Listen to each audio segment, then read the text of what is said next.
جو معاہدہ اور جو تنخواہ فکس ہے باقاعدہ طور پر آپ اس کو اتنا ہی دیتے ہیں، اور جب نقصان ہوتا یعنی یہ وقت جو بندی کا ہے، جو آپ کی تجارتیں نہیں چل رہی ہے، تو ایسی صورت میں اگر آپ نے ان کے ساتھ اس طرح کا دھوکہ کیا تو یقیناً یہ بہت سنگین جرم ہے۔ اللہ کے رسول صلی اللہ علیہ وسلم کی حدیث کو اپنے ذہن کے اندر رکھے۔ آپ نے کہا کہ مزدور کی مزدوری اس کا پسینہ خشک ہونے سے پہلے دے دیا جائے، پسینہ خشک ہونے سے پہلے دے دیا جائے، اور اگر کوئی آدمی مزدور کی مزدوری میں کمی کرتا ہے یا کٹوتی کرتا ہے یا اس کی مزدوری تلف کرتا ہے تو اللہ کے رسول صلی اللہ علیہ وسلم نے کہا کل قیامت کے دن اللہ تعالیٰ ایسے بندوں سے یعنی ڈائریکٹ اللہ رب العالمین ایسے بندوں سے پوچھے گا اس کمی اور کوتاہی کے بارے میں، اور اللہ تعالیٰ سوال کرے گا اس کے بارے میں۔ تو یہ بڑا سنگین معاملہ ہے میرے بھائیوں، تو لہذا ہم تنگ دل نہ ہو اس معاملے میں، باقاعدہ طور پر ان کا خیال کریں اور ان لوگوں کی حقوق کی ادائیگی کرنے کی ہم کوشش کریں، اور یہ سوچیں کہ انسانیت کی مدد ہے۔ اور اسی طرح سے معاشرے کے اندر جو بہت سارے لوگ ہیں، مالکان ہیں بلڈنگ کے، گھر کے، دکان کے، پراپرٹی کے، تو اللہ نے آپ کو دیا ہے، تو آپ یہ ان حالات میں، ان استھتی میں جو بیچارہ بڑی مشکل سے گھر کا کرایہ، رینٹ، دکان کا، گاڑیوں کا، ان تمام چیزوں کو جو پے کرتا ہے، ایسی استھتی میں اللہ کے لیے آپ ان کو معاف کرنے کی کوشش کریں۔ اللہ تعالیٰ دوسرے ذریعے سے آپ کو دے گا، دوسرے ذرائع اللہ تعالیٰ آپ کے پاس پیدا کرے گا۔ یقیناً اگر اللہ نے آپ کو صلاحیت دیا ہے تو ضرور بھی ضرور آپ ان کو معاف کر دیں، آپ ان سے نہ لیں، تو اللہ تبارک و تعالیٰ ضرور آپ کو بہتر بدلہ اس کا عطا فرمائے گا۔ میرے بھائیو، اسی طرح سے ہم آپ کے سامنے یہ بھی کہیں گے کہ S K S M social service wing, یعنی جن کی طرف سے سمجھیے باقاعدہ طور پر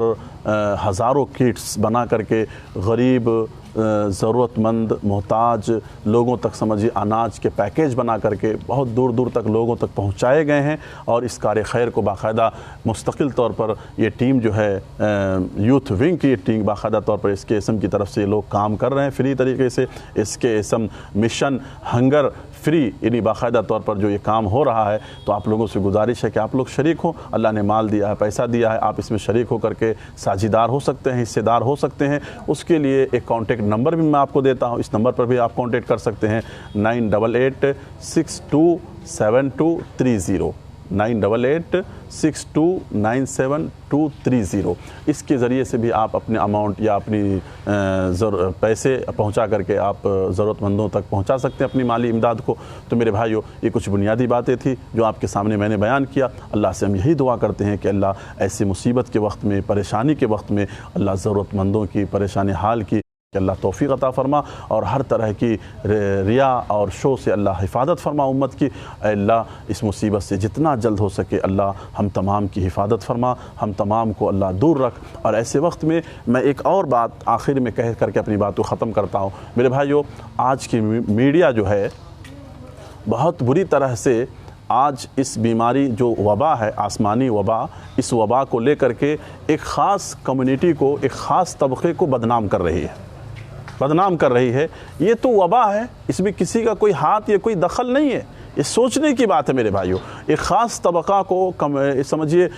ٹارگٹ کر کے آج میڈیا سمجھیے بہت بری طرح سے بدنام کر رہی ہے۔ میڈیا کا کام تو یہ ہونا چاہیے کہ وہ انصاف کی بات کہے، انصاف کی بات کرے۔ کسی خاص طبقے کو، کسی خاص کمیونٹی کو ٹارگٹ کرنا، لوگوں کے درمیان نفرتیں پھیلانا کہ ان کی طرف سے یہ بیماری پھیل رہی ہے، اس طرح کی بات کہنا، یہ بہت بڑی غیر ذمہ دارانہ